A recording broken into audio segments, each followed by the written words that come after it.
What it do, what it do. I don't even know if I can say shalom anymore. I wanted to go over a few things, a subject matter. I know y'all see the title and y'all like, man, what the heck is this brother talking about? But as I go through this lesson, you brothers and sisters will understand why I'm saying what I'm saying. But what I want to say this before I get started, and you know, I've said it so many times that our job as teachers and leaders is to make sure that we do things the right way, to show what God wants us to know, or show us what God wants us to do. Whenever you stick to something to prove your narrative, it gets tiresome. You'd have to dismiss a lot of things that you read. You'd have to omit a lot of things in the Bible. You'd have to stay away from a lot of things in the scripture. It's so peaceful to be able to just read the Bible for what it is and for what it says, and then just leave it as that. But when you try to control, hey, shalom, Broham. When you try to control and paint your own narrative, you will then become a hypocrite. You will then become questionable. And then it's hard to take what you say serious, especially if you teach as a teacher. And I tell you, for example, that, yeah, you can't use Islam. You know, Islam is fake. It's not a real, doctrine. The Bible's the only one true book. And Islam is not the way. It's trash. It's garbage. But then you do lessons and you use the Quran to teach from, or you use the history of the Arabs to prove your point. Hopefully that makes sense to what I'm saying. But I'm gonna play this this video, and then I'm gonna show you exactly what I'm talking about. It's a video that IUIC did like a week or so ago, and the subject matter was basically like the FBI is against them, yada yada yada. But there's a snippet of here where they talk about how Esau is the white man. In order to prove it, they go to Islamic mythology, Islamic text. I'm going to show you how irresponsible it is to use this Islamic text, because if you use that to paint your narrative, if you use that to justify what you wanted to say, then you would have to subscribe to many things that is in this this text that you're using. Because in order to get to the lineage of who Esau is, according to the text or the book that you're using, you would have to subscribe to everything else that it says. Otherwise, it wouldn't line up in order to get to your point, into your narrative. So let me turn this around, and I'm going to show y'all what I'm talking about. Hold on. Let's run it. All right, so they said that the Caucasians is not Esau, right? There's no biblical or historical basis that show that the Caucasians are Edomites. Let's go to the rise of Christendom. This was written in 1890. Right. Let's see what this says. In the land of, is there Rome? Rome, yep. The land of Rome and of the Mack was a great empire, that of the Ionians. The Ionians, or Greeks. King Philip was a descendant of Esau. Well, King Philip was a descendant of Esau. Read. Son of Isaac. Read. In his kingdom, there was a town, Macedon, residence of the kings of Greece. You see that? So remember this name. I'm gonna push it up forward. Remember that name, Rome. Roum. And for anybody who wants to see what book this is, let me go back real quick. The name of the book is The Rise of Christendom by Edwin Johnson. So let's go back. And let's run this back with the young man, what the brothers are saying. So remember again, remember this name Rome, R-O-U-M. King Philip was a descendant of Esau, read. Son of Isaac. Read. In his kingdom, there was a town, Macedon, residence of the kings of Greece. You see that? So the King Philip, who was a Greek, was an Edomite. Now hold on. Go to 1 Maccabees 1:1. Because Philip, the Macedonian, had a son. Let's see. The book of 1 Maccabees 1, verse 1. Go ahead. And it happened after that Alexander, the son of Philip, the Macedonian. Wait a minute. What he called Philip the what? The son of the Macedonian. Read. Who came out of the land of Shittim. Read. Had smitten Darius, king of the Persians and Medes, that he reigned in his stead, the first over Greece. The first king over Greece was an Edomite named Alexander the Greek, whose father, Philip the Macedon, was an Edomite that descended from Esau. So now, I need y'all to stay with me. So now they go to 1 Maccabees 1, and it talks about Philip the Macedonian and his son being Alexander the Greek, who his father, again, is Philip the Macedonian. Remember that. Keep that in mind. Let me turn this back around and continue. But there's no biblical or historical proof to show that the Edomites were Caucasian. We just showed it to you. And we got more. Go back. Go back. Damn it. Go back. Here we go. Go back. Go to the next page. Here we go. Come on. Philip paid tribute to Dara, like the other kings. But when Dara the younger succeeded, he was attacked and slain by Alexander, reputed son of Philip. Right. So Alexander the Greek that we just read about.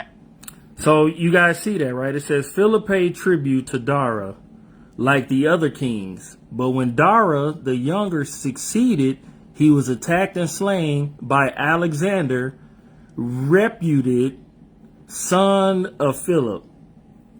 Now, that word reputed is key. Let me show you what reputed means. That's why I always tell brothers, man, when y'all look at something, man, make sure y'all understand what it means. So it says reputed. Let me turn this around so y'all can see it.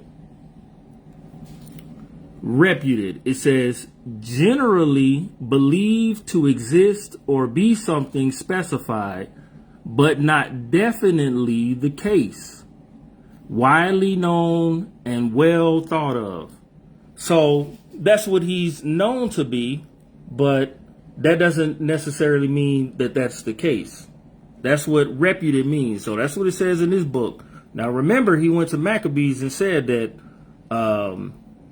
Alexander's father was Philip the Macedonian, because that's what the Bible says. Before I continue to read what this says, I'm going to show you what they highlight things, and it's irresponsible, because we know our people don't like to read anything. And they actually said it, I think, a few times in here, that our brothers and sisters don't read.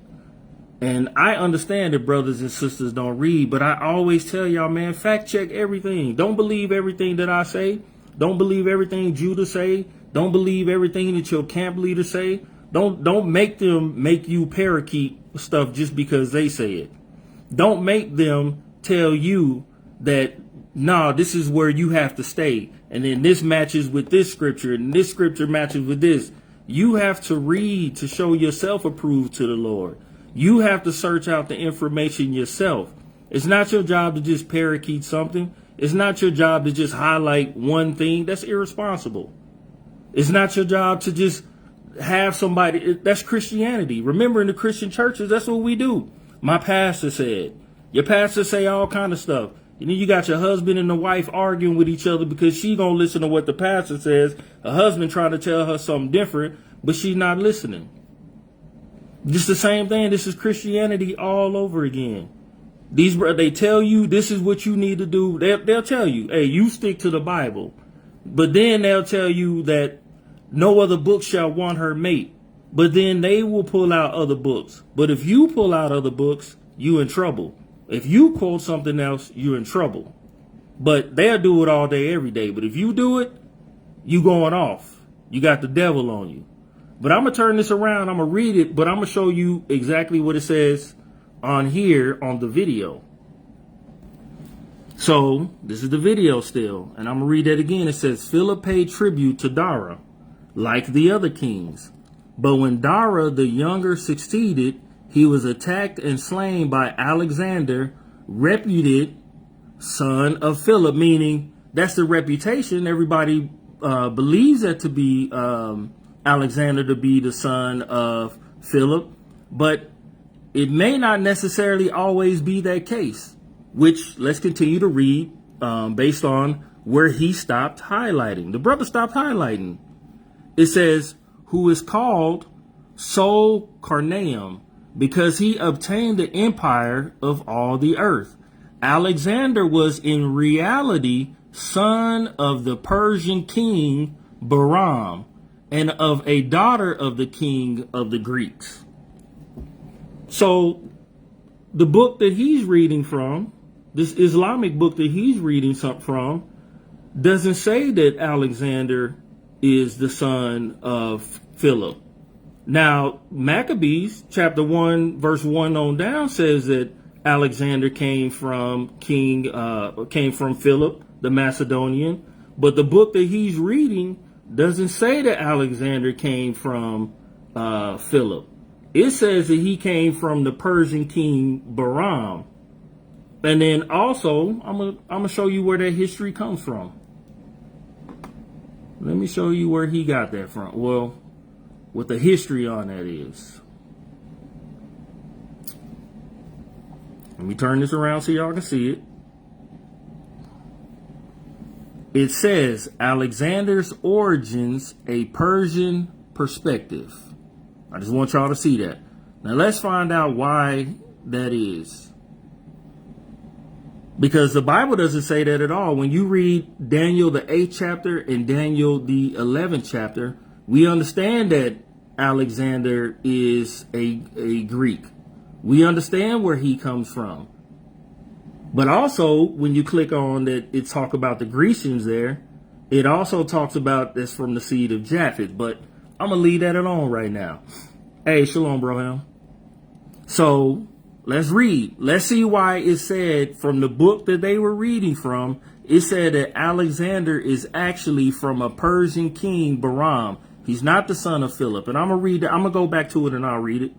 But it says, Iranian stories about Alexander were influenced by the Alexander romance, as well as the number of Pahlavi, Syriac, and Arabic sources. So IUIC brothers is quoting from an Arabic source. Let me see if I can blow this up so y'all can see it. The brother's quoting from an Arabic source. It says, in Ferdowsi's epic history, the Shahnameh, Book of Kings, and many other Iranian sources such as the 12th century Darbama, Story of Darab by Abu Tahir Muhammad Tarsusi. Alexander's mother is the Princess Nahid, daughter of Philcus, which is Philip, the king of Rome, who is married to Darab, which is Darius, King Darius, king of Iran. According to the Shahnameh, Philip gathered an army to attack Iran. The war lasted 3 days and Philip was defeated. Philip sent a messenger with gifts to Darius to make peace, and Darius, informed by his courtiers that Philip had a beautiful daughter, requested her in marriage. All went well until one night Darius smelt an unpleasant odor from Nahib's mouth. Although physicians cured it, Darius rejected her and sent her back to Rome. Unknown to him, she was pregnant. Since Philip did not want anyone to know his daughter's story or that she was pregnant by Darius when the baby was born, Philip adopted him as his own son. Nahid called the baby Iskander, meaning Alexander. When Alexander subsequently conquered Darius's son and successor, Darius III, it was his half-brother he defeated, and being half Persian himself, he became the legitimate heir to the throne. So when you read it from the text of Islam, they say that Alexander is not a Macedonian. He's not a Greek. It says that he's Persian. But notice, like I said, look at what the brothers did. That's that ulterior motive. They stopped. They stopped because if you continue to read, it tells you that. So why would they do that? Unless you have an agenda. And that goes to what I said before. That's what I don't like about this quote unquote truth, is that we always do things to fit our narrative when it's so much better to just put it out there the way the Lord has it out there. We don't have to, I always tell people, I didn't write the Bible. So I have no need to sit there and try to create my own doctrine or save my own doctrine or teach my own doctrine. The doctrine is not mine. So it's irresponsible, and there's always a hidden agenda when you do something like that. So we're going to read that. Let me turn this around so y'all can see it. And then also I'm going to show you brothers and sisters what else this book that they're reading from, what it says. Because again, in order to paint this narrative, you have to subscribe to everything that this book is saying. So remember, the name of this book, The Traditions of the Mosque. Why are we looking at something about the traditions of the mosque? Why are we looking at something that this is the history or the mythology of the Greeks and the mythology of the Arabs? It's not even biblical. So let me turn it around again, and we're going to read exactly what he just read. So it says, Philip paid tribute to Dara, which is Darius, like the other kings. And remember, I just read that to you, brothers and sisters, in that article.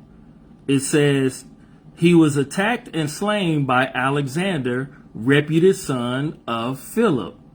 Meaning, yeah, it's been known to be his son, but it doesn't always necessarily mean that is his son. It says, who is called the Sol Carneum, because he obtained the empire of all the earth. Alexander was in reality son of the Persian king Bahram and of the daughter of the king of the Greeks. When Philip died, he took the crown, and his mother informed him of the circumstances of his birth. So when Philip died, Alexander took the crown, and it says his mother pulled him to the side and told him, hey, Philip is not really your father. Let me tell you who your father really is. Son, you are half Persian.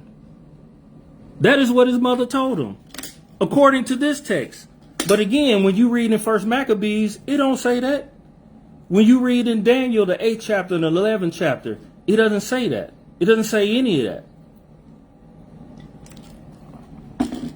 It doesn't say any of that. And again, the brother highlighted and he stopped.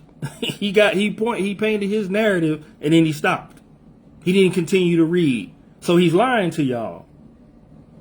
Intentionally lying to you, brothers and sisters. He's lying to you intentionally. Y'all should be upset about that. I'm going to show y'all something. Let me see. Remember what I told y'all. I'm going to show you the word. So it's going to be a lot of that.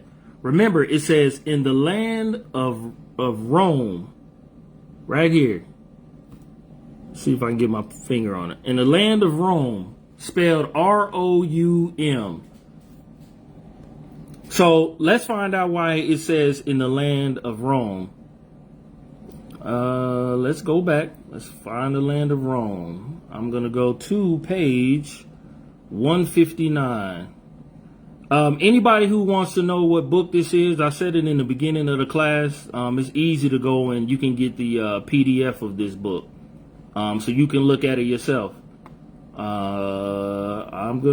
go to, All right, let me make this big enough so y'all can see it. I'm gonna turn this around. Let's get some more information on this, because again, this is from the Islamic text. So I'm gonna show you guys a few things in here, but let me go to this real quick. This is on page 159. It's like at the bottom. So it says, the Chronicle explains that by the race of Esau is meant the Greeks, and that Rome was a son of Esau. So in here it's telling you Rome is a son of Esau. One might say, man, it's talking about the Roman Empire. You know, when down the lineage, their descendants. I'm going to show you that it's literally talking about a son. Esau had a son named Rome. It says, whose children gained possession of the land of the Greeks. In other words, the Arabians mean by the sons of Esau, the inhabitants of the Roman Empire. The Jewish chronicles designate the same by Edom. So want to read that and they'll say, oh shoot, the chronicles of the Jewish chronicles are saying the same thing. It doesn't say that anywhere in our Bible. This is actually referring to the tiny hats, and I'm gonna show it to you. Talking about the tiny hats. Let me turn this around. So the name of this one is called, this is by Maim Acronym, and it says how Esau became Rome. Let's see what he says. How Esau became Rome. Like I said, man, I'm not gonna hide nothing from y'all. Y'all can read it for yourself. You know what I mean? How Esau became Rome. Let me try to blow this up a little bit so y'all can see. Let's do. Okay. Now right here, it says the text goes on to differentiate between Israel and Edom, stating that while Israel will be restored, Edom will be permanently extinguished. We have seen this prophecy fulfilled in history. Israel is still here, of course, while Edom has long disappeared from the historical record. So the tiny hats are telling you, based on them, their information, and it's actually going into like the Talmud. It tells you that they're no longer here. It says, while Edom has long disappeared from the historical record, Jacob's descendants continue to thrive, while Esau's are long gone. By the times of the Talmud, there were no real Edomites left. So the sages began to associate Edom with a new entity, the Roman Empire. The sages certainly didn't believe that the Romans were the direct genetic descendants of Esau, but rather that they were their spiritual heirs. Not the direct, but their spiritual heirs.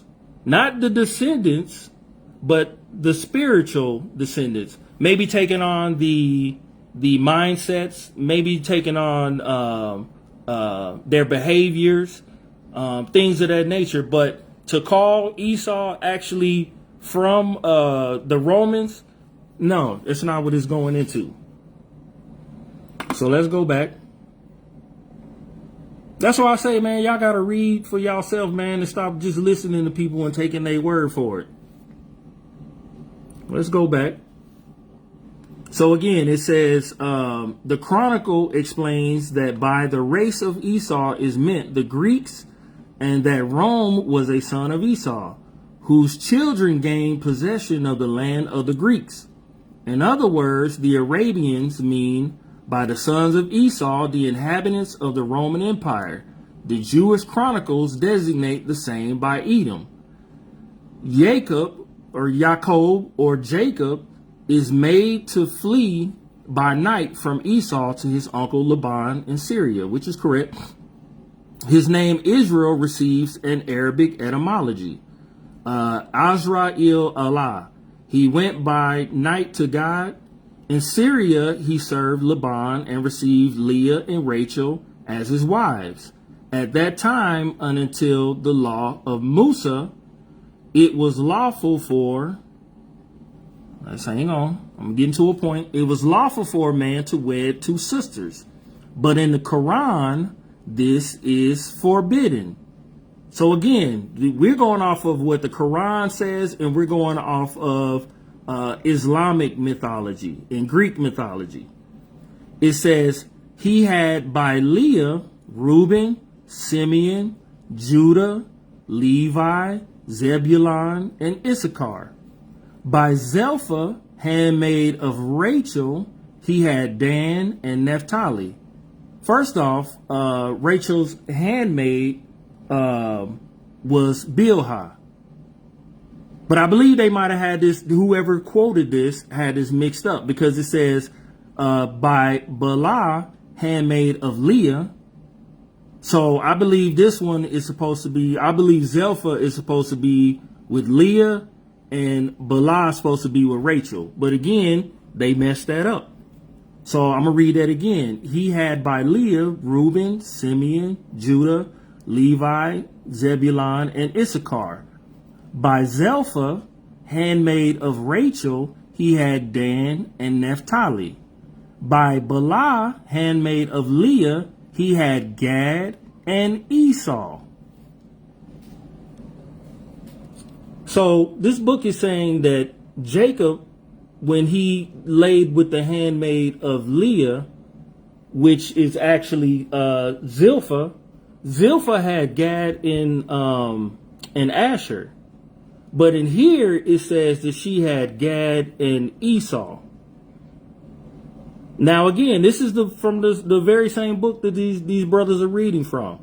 I have never seen that our forefather Jacob had a son and named his son Esau after his brother. I've yet to see it. Now, if any of you brothers have seen it anywhere, whatever references you have, send it to me, because I've never seen that before. So Esau had a son, and he named his son, Jacob had a son, and he named his son Esau. Let's continue to read. It says, then he desired greatly to return to the land of Canaan, and Esau desired to see him. So which shows you that, there's no mistake. Jacob had a son, and he named him Esau. Right after that, he went to go meet up with his brother Esau. It says, when the two brothers met, Esau wept for joy and exclaimed, Jacob is not the servant of Esau, but his beloved brother. For Jacob has said in Syria, I am the servant of Esau. After a year, Benjamin was born. Then Jacob, as a prophet, calls men in the land of Canaan to Allah. Esau resigns the land to him and bids him an amicable farewell. So now Esau, the adult Esau, he hands over the land to his brother Jacob. It is again said that Esau took with him his son Rome and went to the land called Rome, and that all the Greeks derive from him. The method of the Arabian historic mythology is essentially the same with that of the old Greek tribal mythology. So this is Arabian and Greek mythology, because the Bible doesn't say that Esau had a son named Rome and him and his son went to the land of Rome. It doesn't say any of that anywhere in the Bible. So again, I challenge anybody, send me any biblical text that said Esau had a son named Rome. Anybody. Because what they're lining up is they're saying, and let's go back to the page. Let me go back to that page real quick. But I got some more stuff for y'all. Let's go back to the page where they said it. Because this is why he read 209. He didn't tell y'all how he got to this. Right here. In the land of Rome, and of the Maghreb, which is North West Africa. The land of Rome is Turkey and the Baltic area. But it says, in the land of Rome and of the Maghreb was a great empire, that the Ionians or Greeks, king of Philip, was a descendant of Esau, son of Isaac. So the reason why I'm saying that is because Esau had a son named Rome. And again, that's what the Arabians teach. That's what the Arabians say. Now, again, you would have to subscribe to what Islam teaches. You would have to subscribe to what the Quran teaches in order to get to what they're saying. In order to flat out say, yeah, Esau's a white man, because this book says it. Well, why does this book say it? Oh, this book says it because Esau had a son named Rome. That's why it's saying that.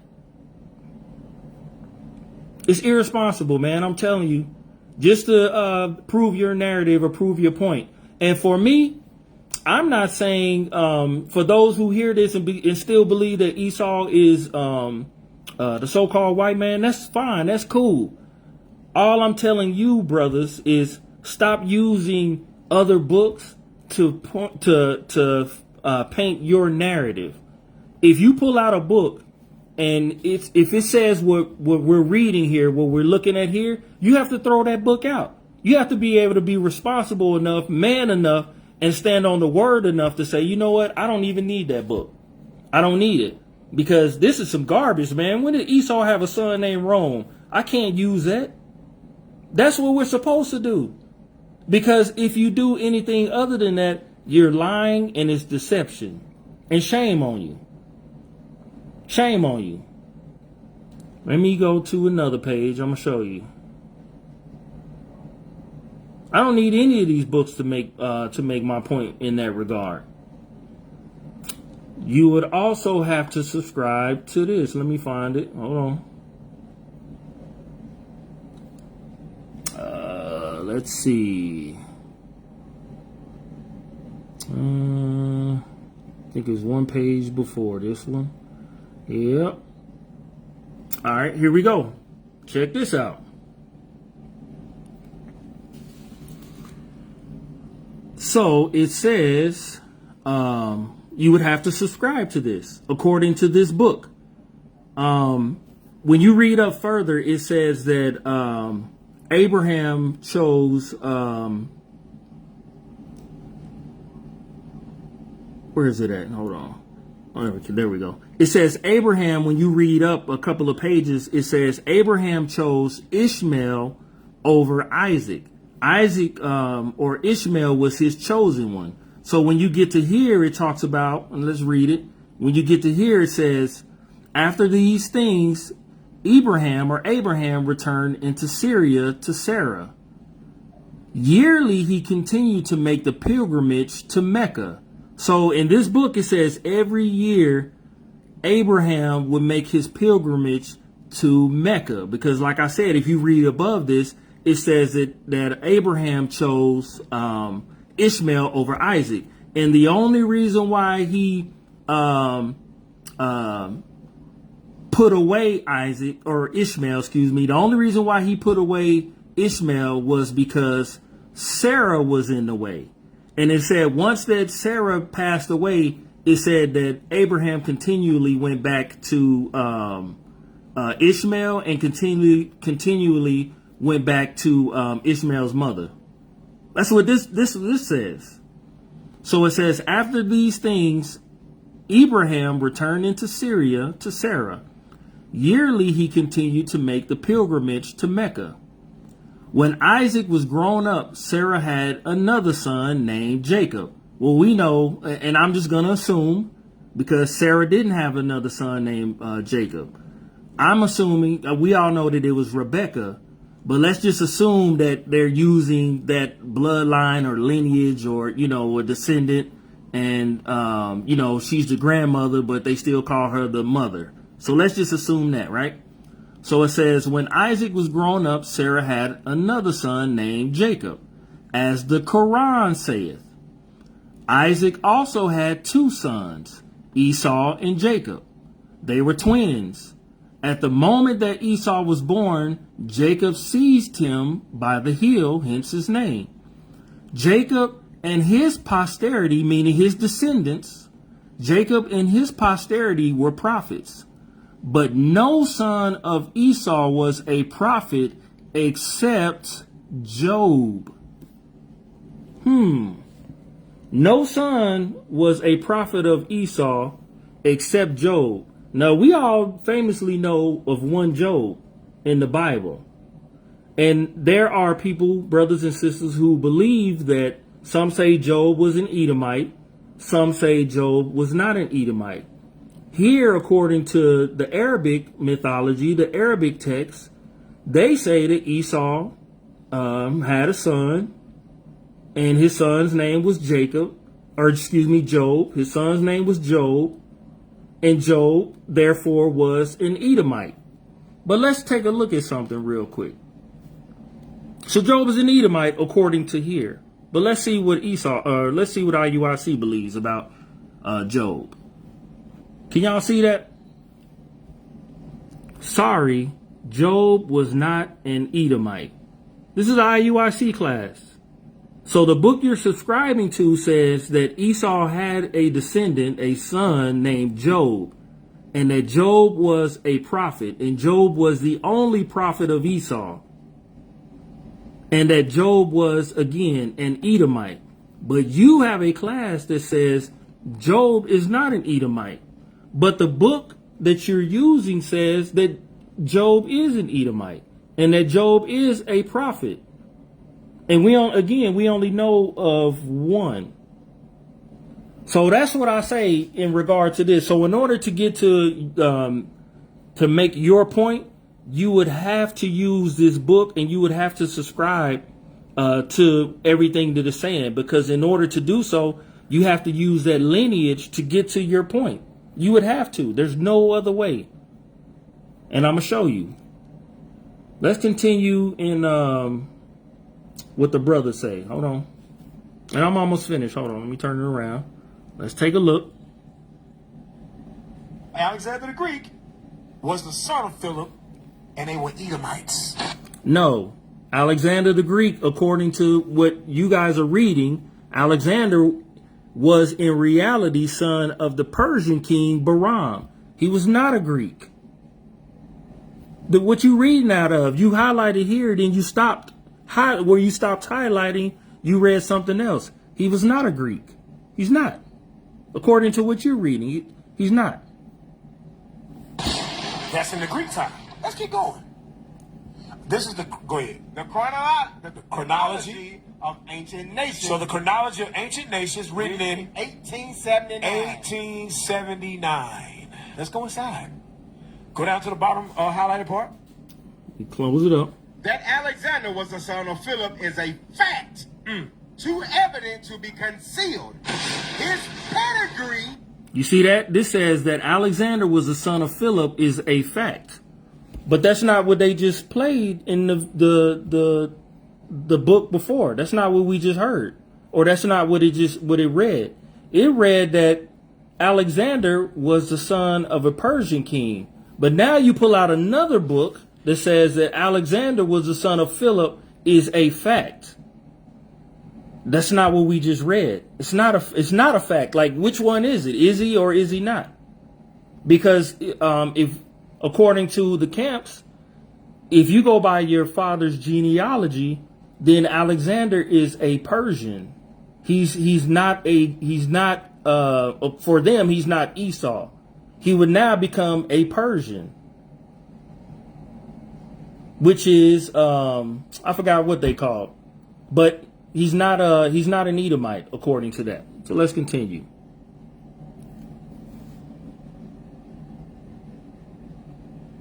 Is stated by the most celebrated genealogists in this way. The most celebrated genealogists. What they say about it?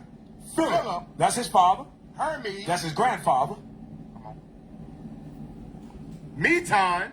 That's his great-great-grandfather. Rome. Great-great-great-grandfather. Eunan. Great-great-great-great-grandfather. Japheth. Great-great-great-great-great-grandfather. Rumaiah. Great-great-great-great-great-great-grandfather. Byzantium. Great-grandfather times 7. Theophil. Great-grandfather times 8. Rome. Great-grandfather times 9. Alassapha. Great-grandfather times 10. Eliphaz. Great-grandfather times 11. Esau. Great-grandfather times 13. Damn it. Or 12, damn it. Isaac. And 13 and 14 was Isaac and Abraham. Now, the brothers are really acting like they saying something. So you got Abraham, Isaac, Esau, Eliphaz. Then after that, you got Alassapha. Who is that? And then after him, you have Rome. Who is Rome? Now remember, we read that it says in this book that Esau had a son named Rome. So now they just inserted Rome in here. Matter of fact, Rome is in there twice. But you don't read that anywhere in the Bible. You don't read that anywhere that Esau had a son named Rome. So how is it that they can use this lineage as a guideline to prove their point? This is so irresponsible. Extremely irresponsible. I don't know what else to say, man. Like it's disheartening in the sense of that we would even have to resort to use, these type of tactics. And what's unfortunate, man, is you'll have brothers and sisters that'll just hear this and then they'll just automatically believe it. Just like I said, just like the Christian church. And what's sad is that we'll watch these type of lessons, you know what I'm saying, in the school or, at home or whatever. And you'll feel like you're justified with God because just like in the Christian church, because the pastor gave you a message and you listened to the pastor and you said, thank the Lord, or, in the camp, you say all praises to the Most High. And then you think that you justified.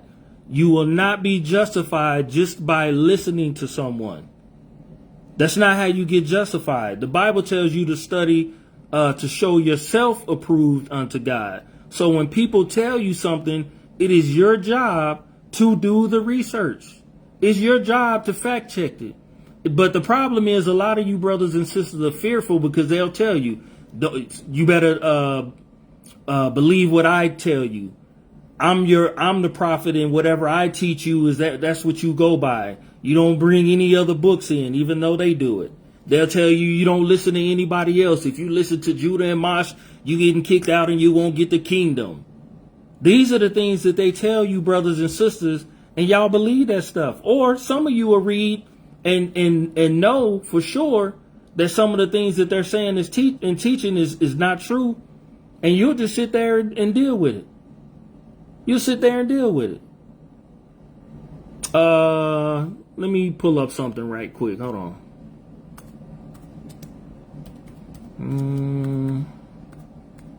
Give me a second.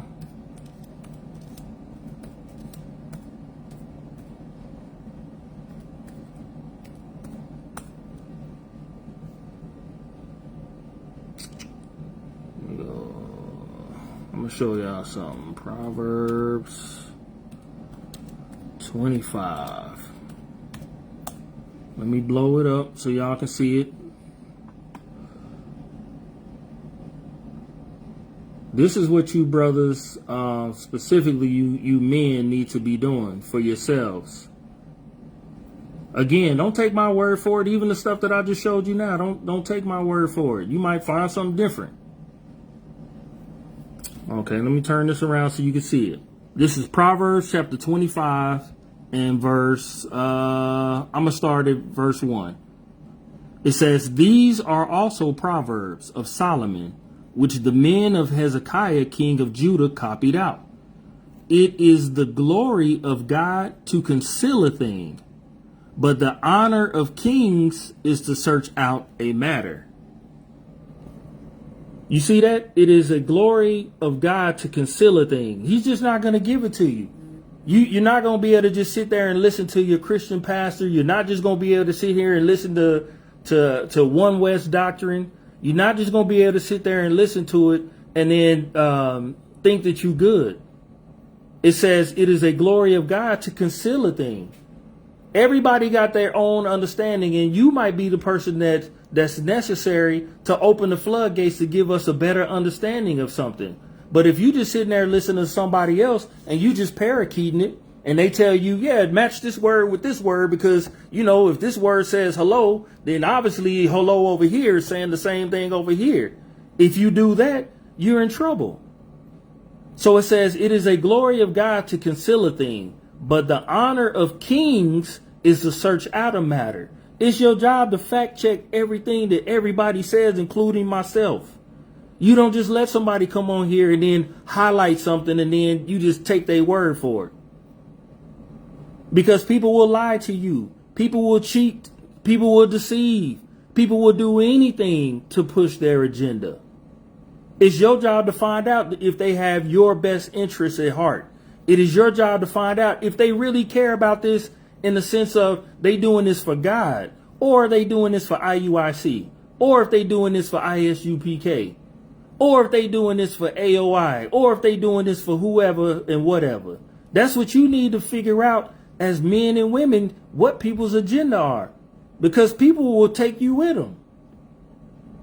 And then you ain't going to be able to tell the Lord, I didn't know. You're not going to be able to tell God you didn't know. That's not going to happen. You a grown man that should be able to make decisions. That's how you ended up in the camp to begin with. You made a decision as a man. But it's your job to continue to grow. I always tell people, man, camps are just the beginning of gaining understanding. You can thank the Lord that he brought you into a camp, because now you can progress from there. At least that's what you're supposed to do. Or because I always look at it, because you could be out in the world and have no understanding of anything, and the word can be going out and it doesn't sound like anything to you. It doesn't mean anything to you. But now that you have this level of understanding, the basics of who we are, who God is, what the commandments are, and what's required of us, the rest of this is for you to sit down 2, 3, 4 hours, you know what I'm saying, a day or every other day, or 2, 3, 4 hours, a few times in the week. It's your job to actually have some discipline to be able to do that. That is your job and that is your responsibility. And if you don't, shame on you. You wasted your time, and you might as well go to the club. You might as well pop some bottles. You might as well get a few strippers. You might as well have some prostitutes come over, because you're wasting your time just thinking that you can just sit here and listen to another man and that's your way to salvation. It don't work like that.